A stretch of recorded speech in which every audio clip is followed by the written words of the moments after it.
Hello friends, स्वागत है आप सभी का टायरलेस वीडियो वाला पर। दोस्तों, आज के इस वीडियो में हम समझने वाले हैं हमारे भारत के उत्तर पर्वतीय जो प्रदेश है, हिमालय क्षेत्र है। ये एक चैप्टर जो है काफी कंफ्यूजन वाला चैप्टर है और इससे काफी क्वेश्चंस पूछे जाते हैं। आपको एक सवाल क्वेश्चंस पूछे जाते हैं, वो भी डायरेक्टली पूछ लिए जाते हैं, या फिर आपसे ये पूछ लिया जाएगा इस चैप्टर से लेकर कि कश्मीर घाटी किन श्रेणियों के बीच में है, ये आपसे डायरेक्टली पूछ लिया जाएगा। और आईएएस और प्री के एग्जाम में जो क्वेश्चन पूछे जाते हैं वो पूछे जाते हैं कि दक्षिण से लेकर उत्तर तक जो श्रेणियां हैं उनको क्रमबद्ध तरीके से सजाइए। आपसे पूछ लिया जाएगा कि काराकोरम, लद्दाख, जास्कर और पीर पंजाल और धौलाधार श्रेणियां जो हैं, इन श्रेणियों के बारे में पूछने के साथ साथ आपसे जो हिमालय की जो चार जो परतें हैं वो आपसे पूछ लिया जाएगा कि बृहद हिमालय की जो युग है वो किस युग में बृहद हिमालय की उत्पत्ति हुई है। इन सारे सवालों को आज हम बिल्कुल ट्रिक वाइज और स्मार्ट तरीके से पढ़ेंगे। तो चलिए दोस्तों शुरुआत करते हैं। दोस्तों, जो हिमालय पर्वत है ये न्यू फोल्डेड पर्वत है हमारे भारत का, लेकिन हमारे भारत में सबसे प्राचीन अगर फोल्डेड पर्वत की बात करें तो वो आता है अरावली पर्वत, जो है सबसे फोल्डेड पर्वत के अंतर्गत आता है। अगर नए फोल्डेड पर्वत की बात करें तो हिमालय जो है नए फोल्डेड पर्वत के नाम से जाना जाता है। और हमारे अध्ययन की दृष्टि से हिमालय को हमारे उसके काल और उत्पत्ति के अनुसार और तीव्र ढाल के अनुसार इसको चार भागों में विभाजित किया गया है। और ये जो विभाजन है, ट्रांस हिमालय, बृहद हिमालय, मध्य हिमालय और शिवालिक हिमालय, काफी कंफ्यूजन वाला ये जो है इसको मैंने ट्रिक से बताया और ट्रिक से समझने की कोशिश करेंगे। तो चलिए दोस्तों, सबसे पहले हम ये समझ लेते हैं कि जो हिमालय है इसका जो पूरा विस्तार है वो अर्धवृत्ताकार है, क्योंकि आपको पता होगा हमारे भारत का सबसे पूर्वी छोर जो है किबिथु है, जो अरुणाचल प्रदेश में लेकर है, और जो दक्षिणी छोर है पश्चिमी छोर है गुजरात की गुहारमोती में है। ये गुहारमोती भारत का सबसे पश्चिमी छोर है, यहाँ से लेकर के और किबिथु तक 2935 किलोमीटर की दूरी पड़ती है। और हमारे उत्तर से लेकर साउथ से लेकर के 3214 किलोमीटर की दूरी पड़ती है। लेकिन इतने 2000 लगभग 2400 किलोमीटर तक ये जो है इसकी लंबाई फैली हुई है और ये अर्धवृत्ताकार में है। लेकिन अध्ययन की दृष्टि से इसको चार भागों में बांटा गया है और इसके काल और उत्पत्ति के अनुसार इसको चार भागों में बांटा गया है। जो पहला है वो ट्रांस हिमालय, और इसमें काफी कंफ्यूजन आता है, तो मैं आपको एक बताता हूं। आप हमेशा याद रखिएगा एक स्टोरी के तौर पर कि आप जब भी पीएमओ ऑफिस जाएंगे, प्रधानमंत्री ऑफिस आप जाएंगे तो आप टीवीएस से जाएंगे। टीवीएस जो एक मोटरसाइकिल होती है आप उसी से जाएंगे। तो आप बस इतना ध्यान रखिए, टीवीएस आपको तीन अच्छा रखना है कि टीवीएस, और बीच में हमको एम लगा देना है। हिमालय जो चार भागों में बटा हुआ है ये वही उसका नाम है, टीवीएमएस। अब इसका मैं फुल फॉर्म बताऊंगा तो आप काफी कंफ्यूजन हो जाएंगे, लेकिन आपने इसको रट लिया और इसको जान लिया तो आपको उसके नाम में जानने में काफी आसानी होगी। और आपको याद रखना है कि पीएमओ, ये पीएमओ दर्शाएंगे ये जो श्रेणियां हैं किस काल में बनी और कितने वर्ष पूर्व बनी है। तो चलिए दोस्तों, सबसे पहले मैं शुरुआत करता हूं टी से। सबसे पहले आता है जो हमारा हिमालय है वो चार भागों में बटा गया है, वो काल के अनुसार वो बांटा गया है। सबसे पहला है ट्रांस हिमालय। दोस्तों, ट्रांस हिमालय जो है इसके ऊपरी क्षेत्र में आता है, तिब्बत के क्षेत्र में आता है, वो है ट्रांस हिमालय, टी से ट्रांस हिमालय। और इन सभी जो भी हिमालय एक क्षेत्र है उनके अंदर श्रेणियां बनी हुई, जैसे कि काराकोरम, लद्दाख, जास्कर, पीर पंजाल और धौलाधार। तो ये भी आपसे पूछा जाता है कि किस हिमालय में कौन सी श्रेणियां हैं। अब जैसे कि ट्रांस हिमालय, तो आप इसको ट्रांस हिमालय, ट्रांस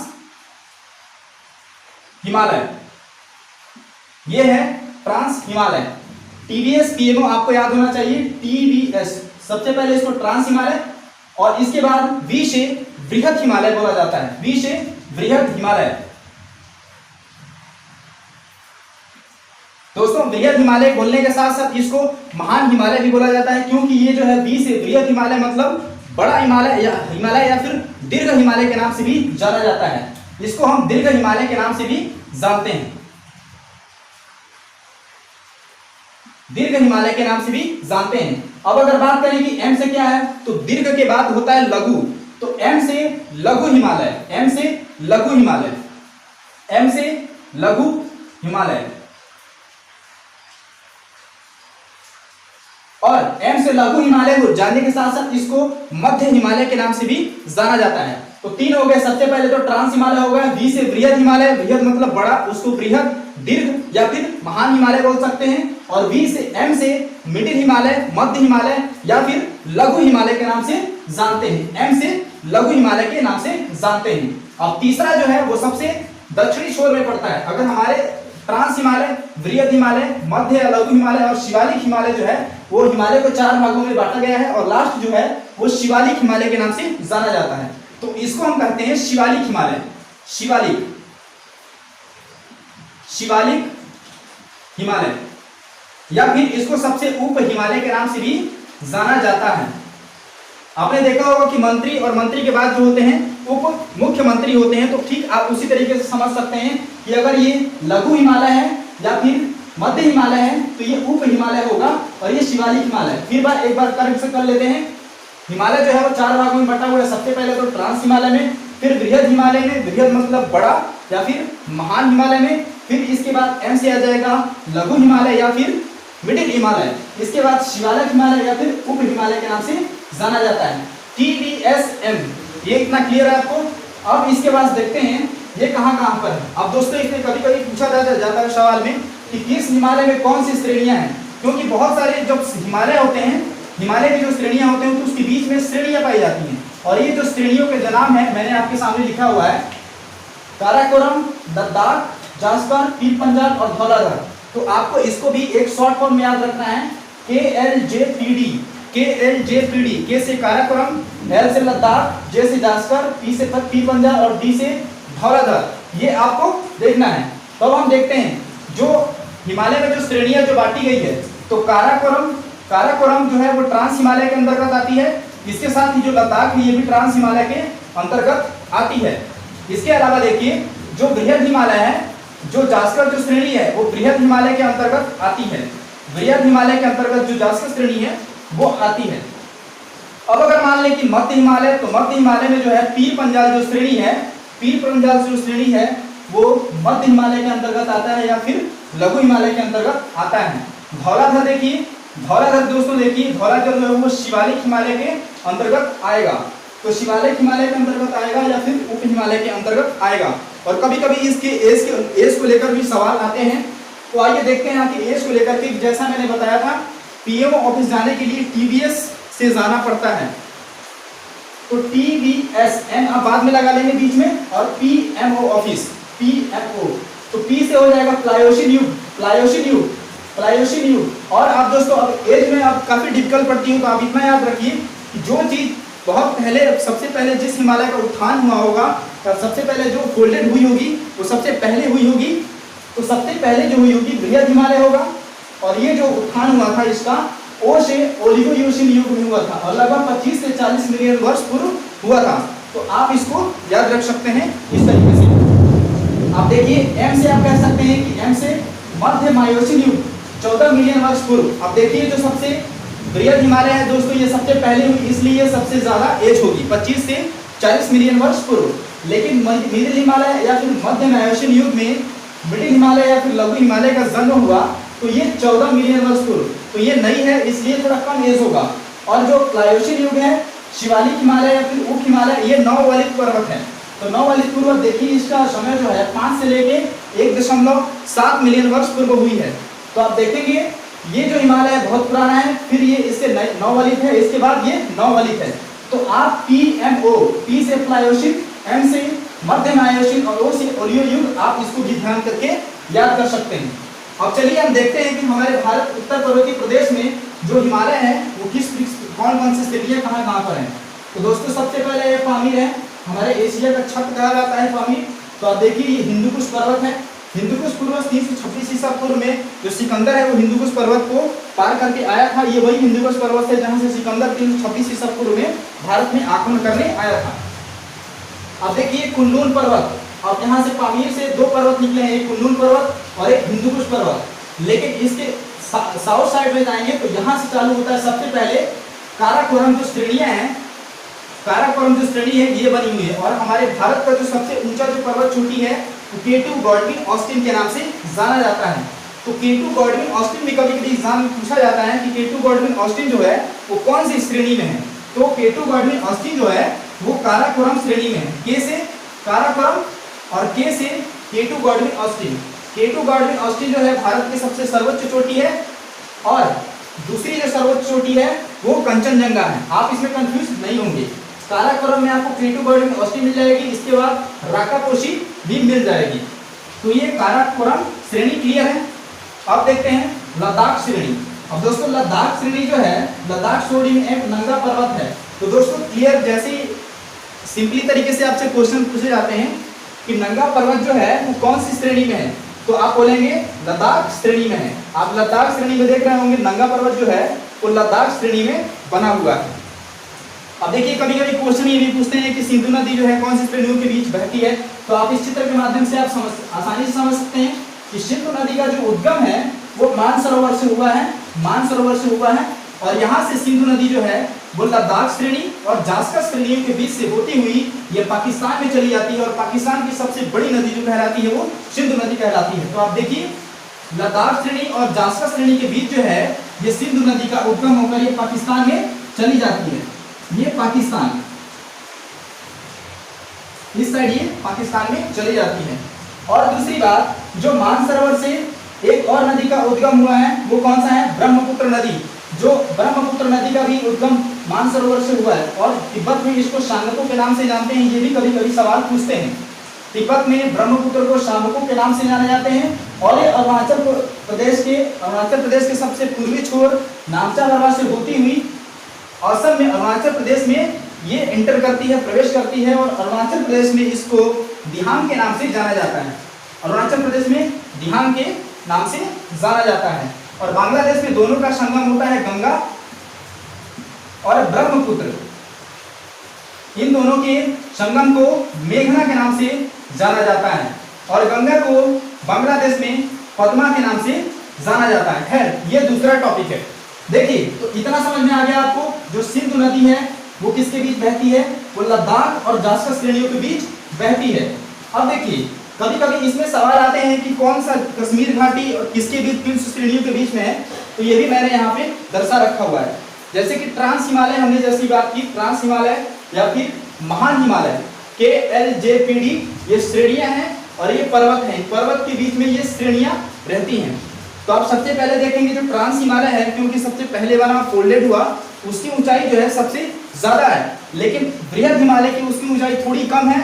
इसके बाद मिडिल हिमालय उससे थोड़ी कम है, और शिवालिक हिमालय बिल्कुल धरातल सपाट तरह है। तो सपाट वाले स्थान को भाबर समतल क्षेत्र के नाम से जाना जाता है। जो शिवालिक है उसको भाबर समतल क्षेत्र के नाम से जाना जाता है। भाबर समतल क्षेत्र एक पूरी तरीके से समतल क्षेत्र है जो शिवालिक के आपको आसपास मिलेगा। तो आप देखिए कभी कभी पूछ दिया जाता है कि पीर पंजाल जो श्रेणी है वो कहां पर है। तो पीर पंजाल जो श्रेणी है, आप देखेंगे आपसे पूछा जाएगा कि पीर पंजाल श्रेणी वो किसके बीच में है। तो आप ये बता सकते हैं कि बृहद हिमालय और मध्य हिमालय के बीच में है।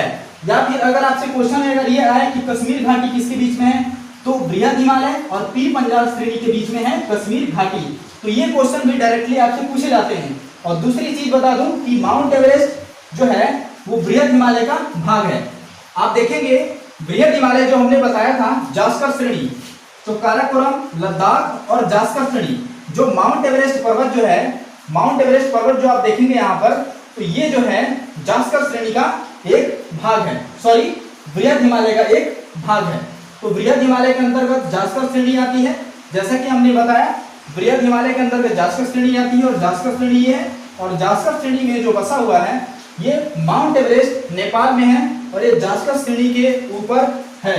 इसके अलावा जो कंचनजंगा भी है वो जास्कर में आती है। आप यहाँ से डायरेक्टली पकड़ सकते हैं बी में, मतलब बृहद हिमालय के अंतर्गत जो जास्कर श्रेणी के अंतर्गत है वो माउंट एवरेस्ट, कंचनजंगा, अन्नपूर्णा और नामचा बरवा। नामचा बरवा जो है अरुणाचल प्रदेश के सबसे पूर्वी क्षेत्र में आता है, और ब्रह्मपुत्र नदी जो है वो नामचा बरवा से कट कर होकर अरुणाचल प्रदेश में प्रवेश करती है। और अरुणाचल प्रदेश में ब्रह्मपुत्र को दिहांग के नाम से जाना जाता है। तो यहाँ तक क्लियर है आपको। देखिए तो फिर से एक बार रिवीजन कर लेते हैं। KLJPD जो श्रेणियां हैं वो KLJPD है, काराकोरम, लद्दाख, जास्कर, पीर पंजाल और धौलाधार। अगर ये पूछा जाए कि काराकोरम और लद्दाख श्रेणियां जो हैं वो किस हिमालय के अंतर्गत आती हैं, तो वो ट्रांस हिमालय के अंतर्गत आती हैं। उसी तरीके से बृहद के अंतर्गत आती हैं जास्कर श्रेणी, और मिडिल या लघु हिमालय के अंतर्गत आती हैं पीर पंजाल, और शिवालिक के अंतर्गत आती हैं धौलाधार। अब देखिए अगर हम दूसरे पर्वतों की बात करें, अगर पूर्वोत्तर में पर्वतों की बात करें, तो मिजोरम में मिजो हिल्स पाई जाती है। नागालैंड में नागा हिल्स पाई जाती है और पटकाई की जो पहाड़ियां हैं वो अरुणाचल प्रदेश में स्थित है। इसी के साथ ही ये जो चैप्टर है बहुत ही इंपॉर्टेंट है। अगर हम बात करें पीर पंजाल श्रेणियों के अंतर्गत हम लोग देख लिया पीर पंजाल जो श्रेणियां, जैसे कि अपने बताया कि पीर पंजाली श्रेणियां अगर क्वेश्चन आए तो आप ये बोल सकते हैं कि बृहद हिमालय और मध्य हिमालय के बीच पीर पंजाल श्रेणियां हैं। दून घाटी भी कभी कभी आपसे सवाल में पूछेंगे, तो दून घाटियां आप देखिए एम और एस के बीच में दून घाटियां हैं, मतलब मिडिल हिमालय या फिर मध्य हिमालय कह लीजिए या फिर शिवालिक हिमालय कह लीजिए या उप हिमालय के नाम से जानी जाती है शिवालिक हिमालय। तो शिवालिक हिमालय और मध्य हिमालय के बीच जो है वो दून घाटियां पाई जाती हैं, दून घाटियां पाई जाती हैं। और देखिए दोस्तों, ये जो मिडिल हिमालय है, मिडिल हिमालय की जो श्रेणी है वो पीर पंजाल जो श्रेणी है मिडिल हिमालय के अंतर्गत आती है। पीर पंजाल श्रेणी वो मिडिल हिमालय के अंतर्गत आती है। और अब बात करें कि धौलाधर जो होती है वो शिवालिक हिमालय के अंतर्गत आती है। धौलाधर के आप जैसे ही नीचे साइड में आएंगे, ये भाबर का जो क्षेत्र है, जो समतलीय सपाट है, उसको भाबर का समतल क्षेत्र भी बोला जाता है। और दोस्तों जैसा कि ये अरावली पर्वत है, तो हिमालय से पहले अरावली पर्वत का उद्गम हुआ था और ये सबसे पुरानी फोल्डेड माउंटेन के नाम से जानी जाती है। अगर बात करें हमारे भारत में, आपसे ये भी एग्जाम में पूछा जाएगा कि पूर्व से लेकर के पश्चिम तक के जो पर्वत हैं उनको दर्शाइए। आपको दिया जाएगा नामचा बरवा, मिस्मी, दाफला, कंचनजंगा, माउंट एवरेस्ट या फिर कैलाश, और इस प्रकार के आपको सीरीज दिए जाएंगे और आपको दर्शाना पड़ेगा। और खास तौर से ये जो सीरीज है आपसे पूछी जाती है, इनको क्रम से दर्शाइए, क्योंकि आईएएस प्री के एग्जाम में ये सारे सवाल बिल्कुल पूछे जाते हैं। अब देखिए इसको एक बार और से दोहरा लेते हैं। काराकोरम, लद्दाख, जास्कर, पीर पंजाल और धौलाधर, ये आपको क्लियर है। अब देखिए अगर भारत में अगर मान लीजिए कि सबसे जो बड़ी जो ऊंची चोटी है वो केटू गॉर्डन ऑस्टिन के नाम से जानी जाती है, जो काराकोरम लद्दाख में स्थित है। अगर ऑप्शन में ये नहीं आए तो कंचनजंगा का नाम आता है, क्योंकि हमारे भारत में सबसे जो ऊंची चोटी, अगर विश्व में सबसे ऊंची चोटी माना जाए तो वह है माउंट एवरेस्ट, पहले स्थान पर आता है। पहले स्थान पर आपको आ जाएगा माउंट एवरेस्ट, और दूसरे स्थान पे आ जाएगा केटू गॉर्डन ऑस्टिन, केटू गॉडविन ऑस्टिन, और तीसरे नंबर पे है कंचनजंगा। तो भारत की अगर सबसे सर्वोच्च ऊंची चोटी पूछ जाए तो वो है केटू गॉडविन ऑस्टिन। अगर केटू गॉडविन ऑस्टिन ऑप्शन में नहीं है तो आपका आंसर होगा कंचनजंगा, जो कि हमारे सिक्किम राज्य में उपस्थित है। तो दोस्तों ये आपको कमेंट कैसे लगी, आपको लेक्चर कैसे लगी अपने कमेंट बॉक्स में जरूर लिखिएगा, क्योंकि ये एक ऐसा चैप्टर है जिसको अगर हम ट्रिक वाइज अगर नहीं पढ़ेंगे तो काफी कंफ्यूजन क्रिएट करता है ये चैप्टर। अगर हम इस प्रकार से अगर पढ़ते हैं तो काफी सारे सवाल जो है इसमें से हमें क्लियर हो जाते हैं। दोस्तों मिलेंगे अगले लेक्चर में। आपको ये लेक्चर कैसी लगी अपने विचार कमेंट बॉक्स में जरूर बताइएगा। ये वीडियो आपको कैसी लगी, और वीडियो चाहिएगा तो कमेंट बॉक्स में आप जरूर लिखिएगा, ताकि इस प्रकार के मैं वीडियो बनाते रहूं। दोस्तों मिलेंगे अगली वीडियो में, तब तक के लिए इजाजत दीजिए। जय हिंद, जय भारत। आप स्क्रीनशॉट लेना चाहें तो ले सकते हैं।